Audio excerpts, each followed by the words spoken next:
Hello and welcome to In-Depth. I'm Tina Jha. In the run-up to the budget, our focus today is on science and technology, space and environment. India has a long civilizational history of scientific achievement. The country has produced eminent scientists who've made significant contributions and earned international reputation. But for several decades, the focus in the country was on institutional building rather than on individual pursuits. When Prime Minister Narendra Modi assumed charge in 2014, he called on these institutions to work together for national transformation. Over the last 4.5 years, one of his focus areas has been to enable the use of science to fuel development in the country. With this view, the government has taken multiple initiatives to link technology and science with the life of a common man. Today, India ranks 6th in scientific publications and 10th for patents. The number of patent applications filed by Indian scientists and inventors increased to nearly 48,000 in the year 2018. India has also improved its rank on the Global Innovation Index. From being ranked at the 81st position in 2015, India improved its ranking to 66th in 2016 and further to 60th in the year 2017. The engineering, research and development and product development market in India is expected to grow at 20.55% to reach $45 billion by the year 2020 from the current $28 billion. Today in In-Depth, we look at the various initiatives of the NDA government led by Prime Minister Narendra Modi in the field of science and technology, the budgetary allocations to these sectors in the previous financial year and the expectations in the upcoming budget.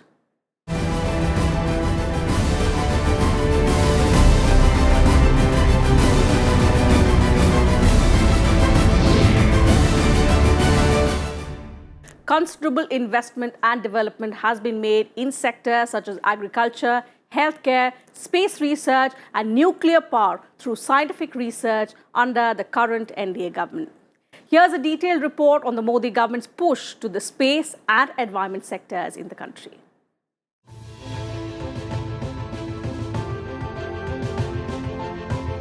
At the Indian Science Congress 2017, Prime Minister Narendra Modi pledged to place India among the top 3 countries in the world in the field of science and technology by 2030. In keeping with this vision, the allocation to the Department of Science and Technology was increased by 8.21% to 5,114.78 crore rupees in the Union Budget 2018-19. The budget for the Ministry of Science and Technology was enhanced by 6.11% to 12,322.28 crore rupees. The Department of Atomic Energy, which is mandated to generate nuclear power in India, was allocated 13,971.41 crore rupees. The allocation was 5.76% more than the previous allocation. 18,000 crore rupees were allocated to the Ministry of Earth Sciences, which was an increase of more than 12% than the previous budget. The Department of Space, which administers the Indian space program and has won several accolades for its recent feats, saw an increase of 17.78% in budgetary allocation 2018-19, the highest for any science department or ministry. The budget allocated 107.83 billion rupees to the Department of Space against 91.55 billion rupees in 2017-18. Of the total allocation, 89.63 billion rupees were earmarked for various space-related programs in the 2018-19 budget. See, there is continuing and abiding interest in India in space, and the government continuously invests in space technology and the Indian Space Research Organization, and the Indian Space Research Organization also delivers equally on the investments which are made. So in the last 4 years, one has seen sustained investments in the space sector and the space organization also delivering. What I saw in the last 4 years, the big move was to see space as a tool for governance. Till now we were using space as a tool for communicating, for earth imaging, but not as a tool for governance. Under Prime Minister Modi, who I call a space buff, He really knows how to use space as a tool for governance, and he set up an intersectoral group, which is line ministries along with the Department of Space, and figured out how to use space for the use of the common man. So last 4 years, investments in space have been tremendous, and the delivery from the Department of Space has also been equally tremendous. In recent years, considerable investment and development has incurred in different sectors like agriculture, healthcare, space research, and nuclear power through scientific research. With support from the government, India's space industry has witnessed tremendous growth in the last few years on the back of technology advancement, global space business opportunity, and a sharp rise in ISRO's satellite launch capability. To increase investment in research and development, which has been stagnant for more than 2 decades, the Prime Minister's Science, Technology and Innovation Advisory Council has proposed to make it mandatory for medium and large enterprises in key sectors to set aside funds for research and development.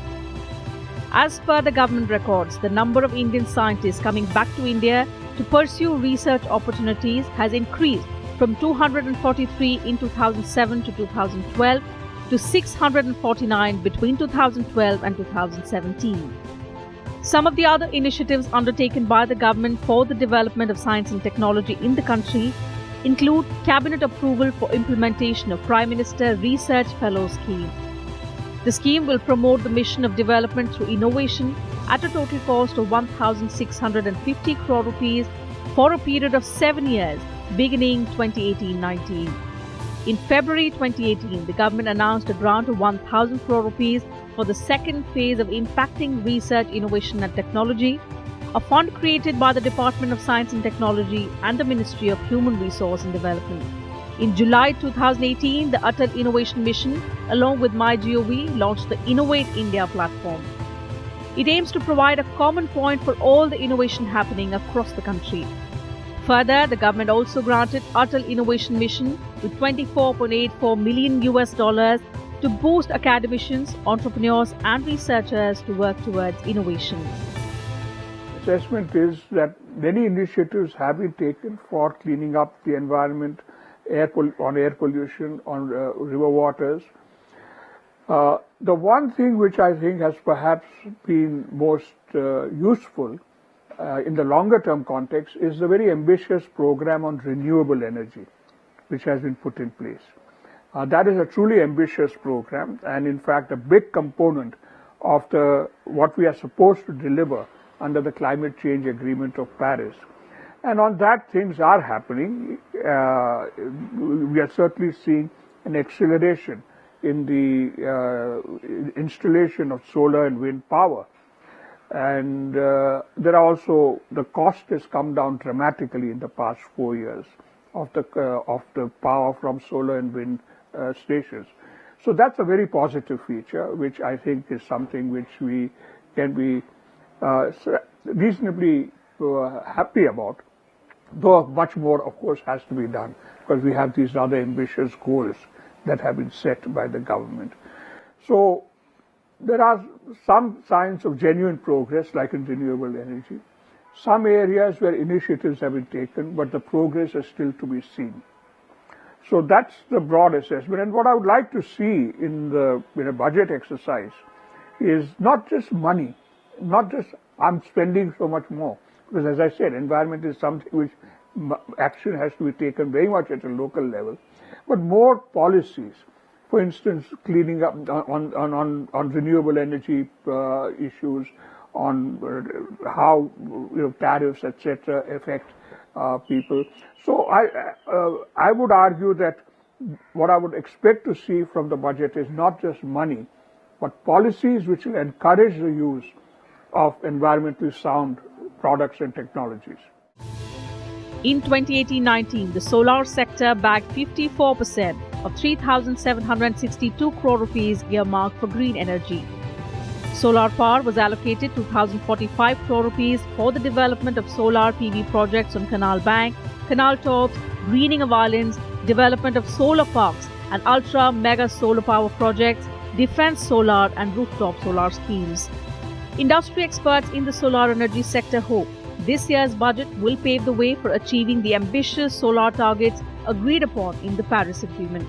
There are also expectations that the government will lower the interest rates and provide attractive long-term financing options to encourage more people to own and adopt renewable generation in view of the 100 gigawatt solar capacity target and the larger aim to provide electricity for all. With Prime Minister Narendra Modi at the helm, India has taken a leap forward in its ambitious space programs. Science and technology has made tremendous progress, and India has made its presence firm in the international arena. With the announcement of India's manned space mission Gaganyaan to be launched in 2022, India is all set to be only the fourth country to do so after the United States, Russia and China. The government has reiterated that technology is a strong priority area and it aims to make people science-centric. When Narendra Modi took over as the Prime Minister of India in 2014, India's premier space organization, ISRO, launched several programs which gave a major boost to India's space ambition. The Narendra Modi government, after coming to power, immediately earmarked 6,000 crore rupees for ISRO in its maiden budget, which was a whopping 50% jump in the agency's funding over last year. A major chunk of the allocation in the new budget, 3,545.63 crore rupees, was for space technology, while 1,412.98 crore rupees was set aside for the INSAT project. The Indian Space Research Organization, which functions under the Department of Space, has propelled the country into an elite club of nations with major advancements in space technology. The Department of Space in the last 4 years has made significant contributions in Mangalyaan mission. Mangalyaan spacecraft orbiting Mars since 24th September 2014 successfully completed 1,000 Earth days in its orbit on June 19, 2017. India sending 104 satellites into space. India scripted a new chapter in the history of space domain on 15th February 2017 with the successful launch of a record number of 104 satellites by ISRO's Polar Satellite Launch Vehicle PSLV-MkIII in a single mission. The primary satellite carried were the Cartosat 2 series satellite along with 2 Indian nanosatellites. Out of these, 101 co-passenger satellites carried were international customer satellites from USA, Netherlands, Switzerland, Israel, Kazakhstan and UAE. This was an effort by Prime Minister Narendra Modi to boost the space diplomacy. South Asia Satellite. A gift from India to the South Asian countries was successfully launched and dedicated to neighbouring countries by Prime Minister Narendra Modi. South Asia Satellite was successfully launched by GSLV-MkIII on May 5, 2017. GSLV-MkIII in its first developmental flight successfully launched GSAT-19, India's high-throughput communication satellite, on June 5, 2017. GSAT-17 communication satellite was launched on June 29, 2017 from Kourou using procured launch services from Arianespace. It carried C-band and XC-band payloads for mobile communication, search and rescue payload, and data relay transponder payload for providing continuity of services and in-orbit backup. NAVIC. The Indian Regional Navigation Satellite System IRNSS, with an operational name of NAVIC, an autonomous regional satellite navigation system set up by India to provide accurate real-time positioning and timing services over India and the region extending 1,500 kilometers around India. Biggest thing is to use space as a tool for governance, to make life easy for citizens of India using the high technology of space, using the more than 40 satellites we have, all for the betterment of the citizens of India, be it for delivery of services, be it for security, be it for navigation, or for direct-to-home television, for communication, all of them, all these areas, including all the money you and I take out from ATMs. That would stop if there were no satellites.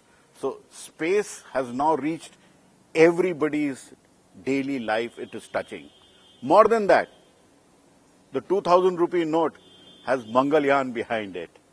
So Mr. Modi has put the Indian Space Research Organization and Mangalyaan in everybody's pocket. In 2018, ISRO's Polar Satellite Launch Vehicle, in its 42nd flight, successfully launched the 710 kg Cartosat-2 series remote sensing satellite along with 30 co-passenger satellites in January. In its 43rd flight, ISRO's PSLV-C41 successfully launched 1,425 kg IRNSS-11 navigation satellite in April. PSLV-C42 of ISRO in September successfully launched two satellites, NOVA SAR and S14.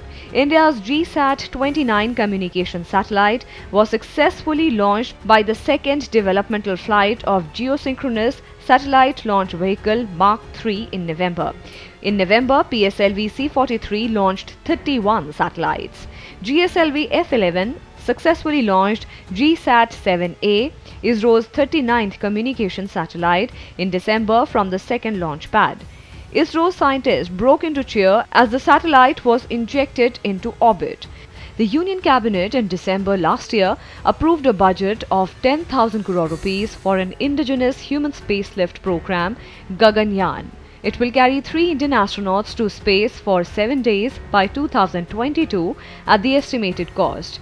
The project was announced by Prime Minister Narendra Modi earlier in August 2018.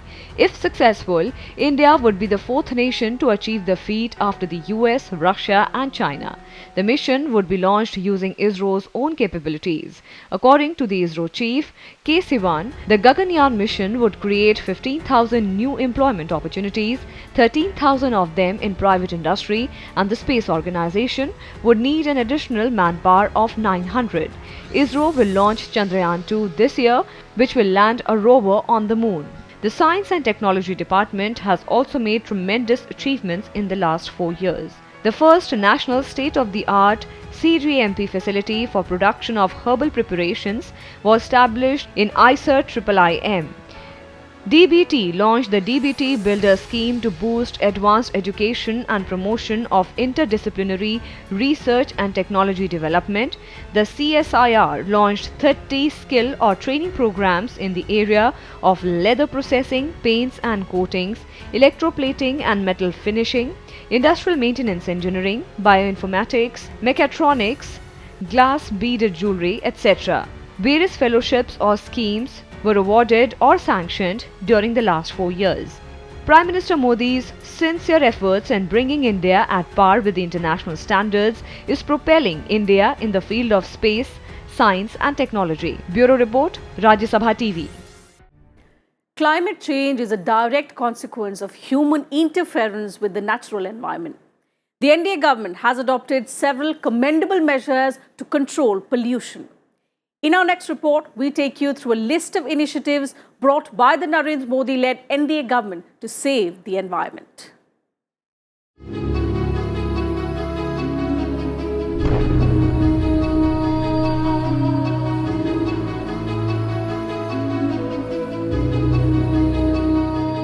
Over the years, India has taken several measures to control pollution, maintain ecological balance despite rapid industrialization, increase the forest area in the country and keep rivers clean.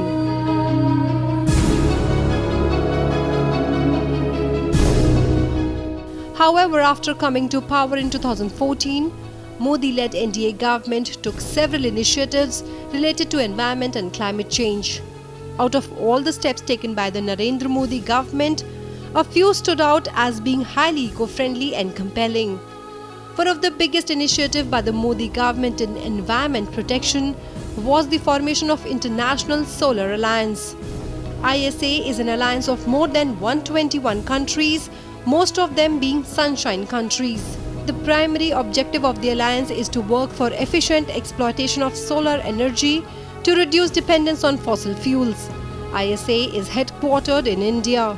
The initiative was launched at the UN Climate Change Conference in Paris at the end of 2015 by the President of France and PM Modi. Regulation and very strict regulation to make sure that there is no excessive emission from tailpipes, making mass transport available to people, cleaning up the power plants, reducing the use of coal, reducing the use of diesel and petrol for transportation. These are, I think, which need to be implemented very quickly. There has been a very, very big push on part of Prime Minister Narendra Modi himself for introducing solar power. That has helped. But then we need a far bigger push. Only then diesel, petrol and coal would become negative sources and not positive sources. Right now, the emissions which come out from these places are very high. Another major initiative was the National Clean Air Program, under which a long-term and time-bound national-level strategy was built up to tackle the increasing air pollution problems across India in a comprehensive manner. PM Modi launched India's first National Air Quality Index in April 2015, starting with 10 cities. NAQI was launched to monitor the quality of air in major urban centers across the country on a real-time basis. India's biggest ever cleanliness drive, Swachh Bharat Abhiyan or Clean India Mission, is also a national campaign by the government to clean the streets, the roads and the infrastructure of the country. This campaign was officially launched in 2014 in New Delhi. The move to expand LPG connection among rural poor was significant and timely to cut down household air pollution and protect health, particularly of women. Waste management emerged as a priority issue for this government, which was reflected in notification of 6 waste management rules. The government's Namami Gange program for cleaning and rejuvenating Ganga is deemed as Narendra Modi's pet project. Namami Gange is 100% centrally funded. In order to reduce emissions and curb fuel imports, the government is buying 10,000 battery-powered cars from Tata Motors and Mahindra to replace petrol and diesel cars. Environment sector, like I mentioned, the NCAP is one program.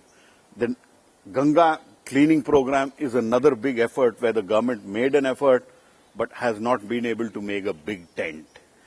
In the same direction, trying to contain that forests are conserved and that people don't encroach in forests and forests don't get cut down is another initiative which the government has taken and by and large succeeded because the forest cover has not come down.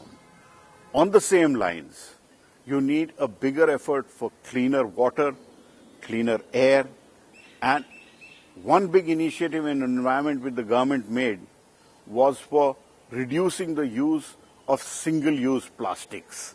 So no plastics was a very big initiative which the Environment Minister Dr. Harshvardhan made, and he himself practices it. I have seen it.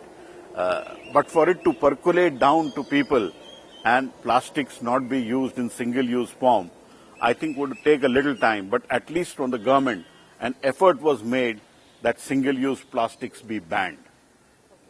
Besides this, India's states and union territories has made huge progress towards implementing the 2030 Sustainable Development Goal targets. The world is now into the 3rd year of the Sustainable Development Goal era. The SDGs are ambitious global development goals that address key aspects of universal well-being across different socio-economic, cultural, geographical divisions and integrate the economic, social and environmental dimensions of development. India's national development agenda is mirrored in the SDGs. India's progress in SDG is crucial for the world as the country is home to about 17% of the world population. Bureau Report, Rajya Sabha TV.